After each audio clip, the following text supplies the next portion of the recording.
Okay, kita akan start.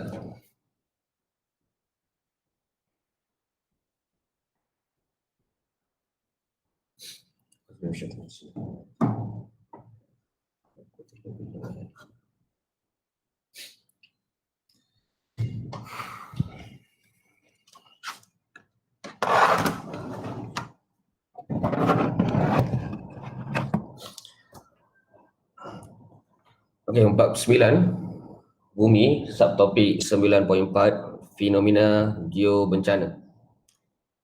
Okey, dalam bab ni awak akan belajar beberapa perkara iaitu apa itu geobencana, contoh-contoh geobencana yang berlaku. Di antaranya adalah gempa bumi, hujan asid, pemanasan global, vulkanisme, tanah runtuh, tanah jerlus dan juga tsunami. Ada beberapa lah. So kita akan pergi secara detail dalam bab ni. Okey, pertama sekali gempa bumi. Gempa bumi ni dari segi definisi ialah getaran atau goncangan yang terjadi di permukaan bumi. Okey, biasanya berlaku apabila wujudnya daya tekanan antara plate. Yang mana kita belajar sebelum ni proses endogen. Okey, kerak bumi tu. So kerak bumi, satu lapisan atas bumi ni. So kadang-kadang dia bertembung. So bila bertembung akan berlaku, sometimes akan berlaku, kalau dalam tempoh masa yang lama, so dia akan berlaku pembentukan bukit lah kalau dalam sejarahnya. And then kadang-kadang benda tu, plate bumi ni menjauhi antara satu sama lain. So yang ni akan terjadi rekahan. So berlaku pertembungan dan antara plate bumi ni yang menyebabkan getaran yang kita panggil gempa bumi lah. Okey. So seterusnya kita tengok lagi. Okay, proses tersebut menghasilkan gegaran di kawasan sempadan plate, maksudnya kawasan atas lah. Okay. Dan kalau benda tu berlaku di dasar laut, ia akan mengakibatkan tsunami. Okay, siapa ada masuk ke? Okay, contoh ni antara gambar yang berlaku bila berlaku pergerakan plate bumi. Okay, so akan berlaku rekahan lah ni kalau perasan. Yang ni kita panggil ni gempa bumi je. Okay, bila benda ni berlaku di dasar laut, akan hasilnya gelombang. Okay, gelombang ni makin lama dia makin tinggi lah. Bila sampai di kawasan permukaan pantai, persiraan pantai, so yang ni akan menghasilkan satu ombak yang besar, kita panggil tsunami. Okay, so kita tengok lagi. So ni adalah beberapa gambar contoh kemusnahan akibat daripada gempa bumi. Dan seterusnya, vulkanisme ataupun kita panggil letusan gunung berapi. So ianya terjadi di dalam mantle. So kalau ingat dulu kita belajar sebelum ni, bumi kan. So dia ada plate bumi ataupun kerak bumi, dalam ni kita ada mantle. So mantle ni separuh bujar, so benda ni panas. Okay. Bila panas dia akan berlaku proses lah, kita dah tengok belajar sebelum ni, bab sebelum ni. Proses endogen tu. Okay, proses perolakan mantle. Yang mana kadang-kadang benda ni akan terpancut keluar. Okay, so kita tengok sikit dia gambar. Deburan magma yang kurang tumpat akan naik ke atas. So bila yang kurang tumpat ni, yang cair ni akan naik ke atas dan berkumpul di bahagian ruangan magma, and then sampai satu peringkat dia akan keluar ke kerak bumi dalam bentuk letupan. Okay, nah tu menyebabkan makin banyak magma terkumpul. Dan kita tengok ni tenaga endogeni yang kuat akan menolak agar, so dia akan menolak keluar daripada lohong daripada kerak ni. Kalau ada lubang kecil ni, dia akan keluar dalam letusan yang kuat. So kita panggil letusan gunung berapi, so ataupun kita panggil vulkanisme lah. Okay, so bila magma ni keluar, so dia akan sejuk. Okay, bila sejuk dia akan jadi lava and then jadi satu lapisan. Makin banyak dia akan jadi satu lapisan lagi, makin lama makin tinggi, makin lama makin tinggi. So ni kita panggil gunung berapi lah. So daripada sini terhasilnya gunung berapi. Okay. Boleh ke? Okay, kita tengok lagi. Yang seterusnya, tanah runtuh. Tanah runtuh biasanya terjadi oleh susutan jisim akibat ketidakstabilan struktur tanah. Okay, biasanya terjadi disebabkan oleh pergerakan plate tektonik ataupun semasa gempa bumi. Okay, biasanya bila berlaku gempa bumi, akan juga berlaku tanah runtuh. So biasanya tempat-tempat yang tak stabil lah. Contohnya bila tepi-tepi bukit ke, tepi-tepi lurah ke, so akan berlakulah tanah runtuh sebab dia tak stabil. Kadang-kadang tak stabil kan. Contohnya kalau antara bukit tu bila berlaku satu lorong macam ni. Okay. So benda ni akan jatuh ke bawah disebabkan tarikan graviti lah. Okay, antara sebab-sebab berlaku tanah runtuh juga, benda ni juga berlaku bila berada di kawasan bukit lah. Okay. Yang pertama, penyahutanan. Maksudnya pembuangan hutang lah. Nyah tu maksudnya buang. Menyebabkan tanah kehilangan cempaman. Contohnya biasanya berlaku di hutan-hutan ataupun di bukit-bukit lah. Biasanya kita potong kita tebang hutang tu. Bila hutang tu kurang, so bila tak ada hutan, cengkaman akar tu pada tanah tu kurang menyebabkan tanah tu runtuh. Faham So sebab tu biasanya di bukit-bukit yang mana pokok-pokok kurang akan berlaku tanah runtuh. Lagi pengurusan tanah yang tidak terancang, contohnya kita kawasan-kawasan, ada kawasan-kawasan kan kita uruskan tanah, ada kawasan hutan kita tak boleh kacau lah, betul tak? Kalau buat pembinaan, kawasan pembinaan, kita ada plan yang terancang lah. Okay, yang ketiga, pembinaan dan pembangunan di curung-curung bukit. Samalah, sekarang ni banyak rumah yang didirikan di kaki-kaki bukit ni. So ini menyebabkan tanah tu tidak stabil, tidak kuat mencekam yang menyebabkan tanah runtuh. Dan seterusnya yang keempat, pertanian di curun. Maksudnya pertanian di bukit-bukit ni. Kalau perasan ada, kadang-kadang setengah bukit dia macam ni bentuk dia. Sebab ada pokok-pokok ditanam. Okay. So bila berlaku benda-benda macam ni akan menyebabkan tanah runtuh. Ada seterusnya perlombongan lah, sekarang pun ada. Perlombongan ni biasanya untuk korek hasil bumi lah, seperti emas, silver, lombong biji timah, gitu ya. Ini antara sebab-sebab kejadian tanah runtuh: penyahutan ataupun pembuangan hutan, penebangan hutan, pembinaan dan pembangunan, pertanian, perlombongan, pengurusan tanah. Yang seterusnya kita tengok tsunami. Yang ni benar. Selamat datang. Okey, tsunami bermaksud ombak pelabuhan dalam bahasa Jepun. So biasanya berlaku akibat daripada gempa bumi ataupun letusan gunung berapi di dasar laut. So seperti yang saya cerita tadilah. Okay, bila berlaku gempa bumi di kawasan laut akan menghasilkan gelombang.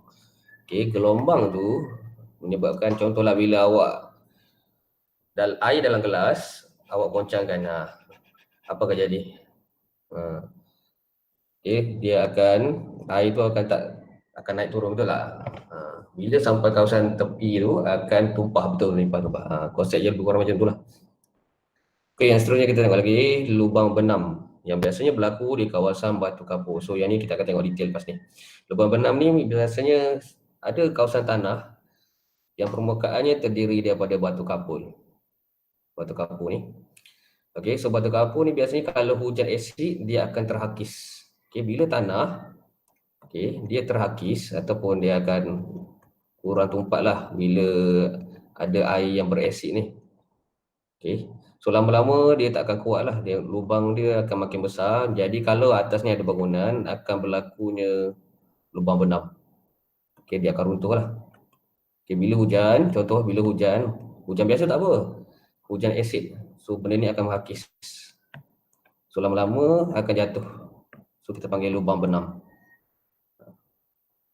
Okay, kita tengok dalam diagram ni secara detail macam mana berlakunya tsunami. Yang pertama, gempa bumi di dalam laut menolak air ke atas dengan kuas.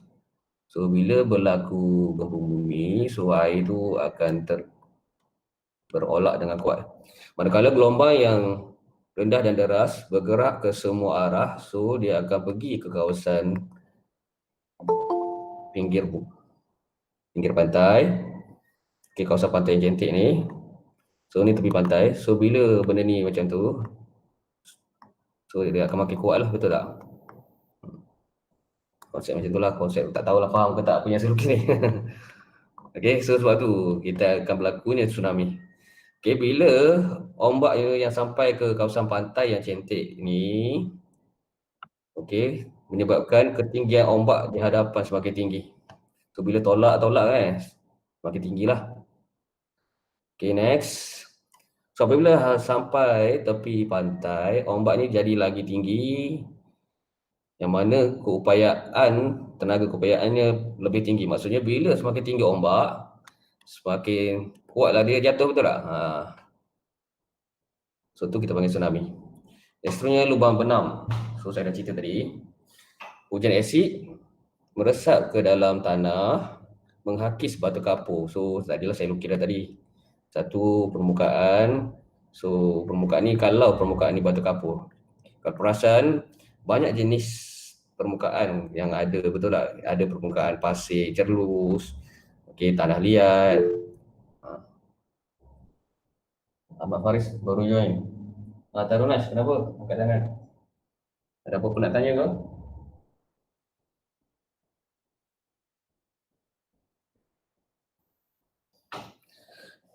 Okey, bila berlakunya hujan asid, okey, hujan jatuh. So, akan berlaku hakisan pada tanah ni.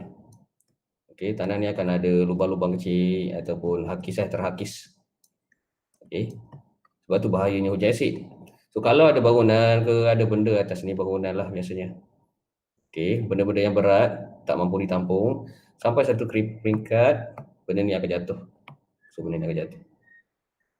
Okey. So dia kata rongga semakin besar dan tidak dapat menampung beban dari atas. Dan seterusnya, bila ada pula ada gempa bumi, plate tektonik ni, pergerakan plate tektonik ni, so lagilah dia jatuh. So jadilah satu lubang benam. Okey. Okay, yang seterusnya kita tengok pemanasan global. Biasanya berlaku apabila peningkatan suhu bumi secara berperingkat. Sebagai contoh, sekarang awak rasa panas tak? Kalau dulu tengah hari tu boleh lagi main suhu tu. Semakin panas sebab apa? Sebab kesan rumah hijau. Kita dah belajar dalam bab 7. Haba dari matahari yang diserap oleh gas-gas rumah hijau dan seterusnya memanaskan bumi. Fenomena ini disebut kesan rumah hijau. So biasanya sebab tu apa yang menyebabkan kesan rumah hijau? Gas-gas karbon dioksida, gas daripada kilang. So ni lapisan bumi, permukaan bumi, so ada gas karbon dioksida apa ni, bila cahaya matahari masuk, so dia terpendam, dia tak boleh nak keluar, terperangkap dalam ni. So menyebabkan suhu bumi ni semakin panas. So kita panggil kesan rumah hijau, greenhouse effect. Contohnya aktiviti perindustrian, pembakaran bahan api fosil ataupun kenderaan lah ni, membebaskan gas rumah hijau seperti metana, nitrogen dioksida, karbon dioksida dan CFC, klorofluorokarbon. So yang ni daripada ekon lah ni. Kalau belajar dulu kan saya ada beritahu kan. Peningkatan gas rumah hijau menyebabkan lebih banyak haba terperangkap. So seperti yang saya cakap lah, bila banyak karbon, jadi semakin panas permukaan bumi. Jadi dia akan menyebabkan satu kawasan yang panas ataupun kemarau yang melampau. So istilah yang dipanggil adalah El Nino. Pernah berlaku suatu ketika dulu. Okey, El Nino ni macam kemarau lah. Okey, yang kedua, ada setengah kawasan pula, bila satu kawasan bumi tersejat, jadi kering, so membentuk awan. Ada satu kawasan lagi, bila awan banyak, hujan. Biasanya kawasan bukit lah. So kawasan ni akan menyebabkan banjir. So kita panggil La Nina. So ni El Nino. Okay. El Nino ni biasanya kawasan jauh daripada permukaan bukit lah. Hulu, kawasan hilir. Ni kawasan hulu. Biasanya kawasan hulu berlaku dekat-dekat dengan tepi sungai. So yang ni akan berlaku banjir. Sebab apa? Sebabnya hujan yang melampau yang tak terkawal. Okey, yang seterusnya kita tengok hujan asid. Berlaku apabila gas berasid seperti nitrogen oksida, sulfur dioksida larut dalam wap air di atmosfera untuk membentuk asid nitrik dan asid sulfik. So biasanya daripada mana ni? Daripada kilang, daripada exhaust kereta, daripada pembakaran terbuka, daripada gunung berapi. So hujan ni akan kita panggil hujan asid sebab pH dia kurang daripada 7. Okey, air yang kita minum pH dia antara 7 lah. 7 ni maksudnya neutral lah. Okey. Nanti kita belajarlah asid dan alkali. Mungkin tingkatan 2 kalau tak salah saya. Okey, ramai masuk ni hari ni. Okey, so apa itu hujan asid dan kesan-kesan dia? Kesan-kesan hujan asid yang pertama sekali menyebabkan pengaratan, tanah menjadi tidak subur, dan kehidupan akuatik juga mungkin pupuslah. Ini yang bagi tahu tadi, menghakis dan melarutkan organik. So ni adalah tanah apa tadi? Tanah lubang benam. So ni kita panggil lubang benam, tadi kita dah belajar tadi. Okey. Tanah jerlus. Tanah jerlus ni kalau pernah tengok cerita lah. Kita lalu kita tenggelam dalam tu, tak boleh nak keluar. Sebab apa? Sebabnya kawasan tanah liat tu tidak terlap air. Biasanya kalau hujan lah, air yang bertakun di kawasan tanah liat ni dia kurang serap air, susah dia serap air. Jadi maksudnya tanah tu, kalau tanah liat tu dia akan jadi kurang padat lah. So, menyebabkan kalau kereta lalu ke apa akan tenggelam lah, jerlus kita panggil dalam bahasa Melayu. Okey, so inilah contohnya. Lapisan tanah tersebut menjadi semakin lembek dan tidak kukuh, seterusnya akan ke bawah lah. So biasanya akan turun ke bawah ni, tanah jerlus. Lepas tu kalau awak masuk pula lagi lah awak tenggelam. Ni. Apa ni? Okey, so kita tengok tadi. Okay, tadi sains dan teknologi untuk menghadapi geobencana.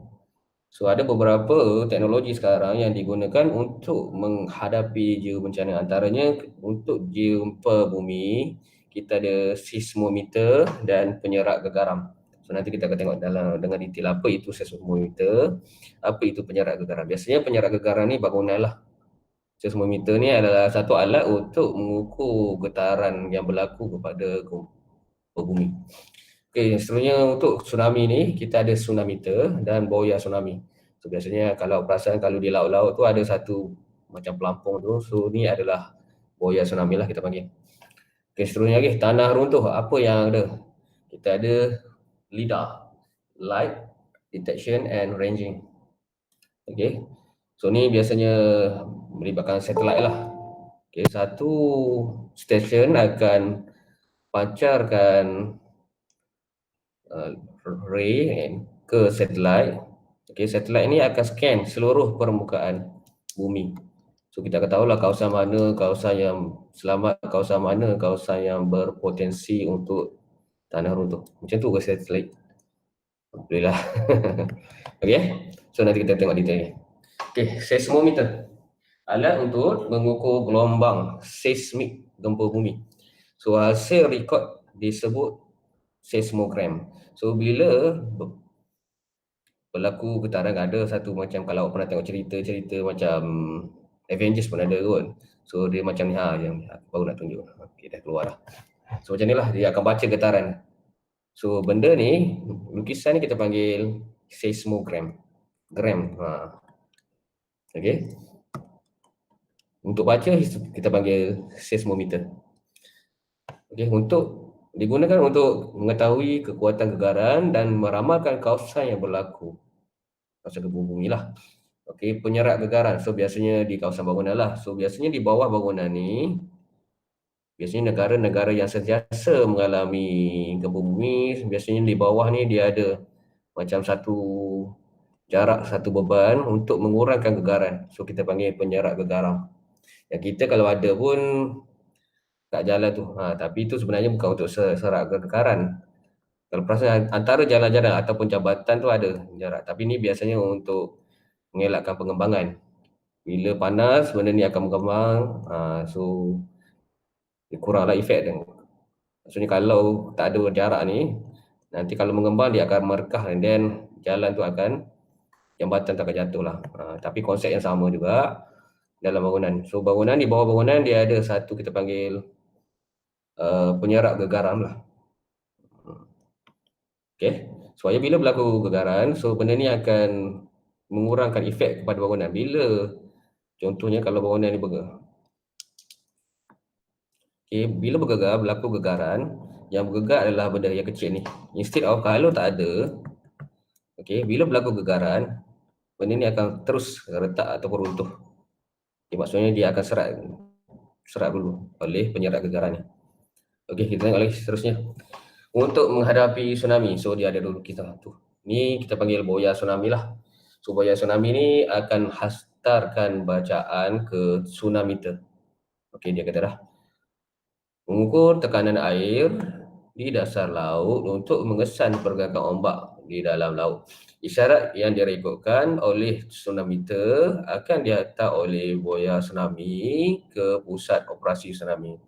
So kat boya tsunami ni ada tsunamiter. So terus hantar maklumat ni terus kepada stesen pusat operasi lah, supaya kita dapat tahu bacaan apa ombak, apa ketinggian, apa selamat ke tak selamat. Yang seterusnya, LIDAR. Pemetaan LIDAR ialah teknik penderiaan jauh, remote sensor. Yang digunakan menggunakan laser mengesan kawasan berisiko tinggi. So macam saya cerita tadi, ada satu pusat center, pusat operasi yang mana akan pancarkan laser ke satelit bumi dengan bantuan GPS. Teknologi satelit dan kedudukan global ataupun Global Positioning System digunakan untuk menentukan kedudukan kawasan yang diimbas dengan tepat. So dia hantar maklumat ke satelit ini akan scan permukaan bumi. So daripada situ kita dapat tahulah kawasan-kawasan mana yang kita boleh nampak.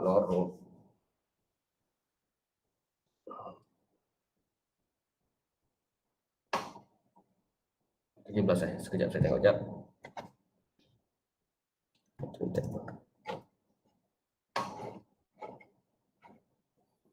Kita apa?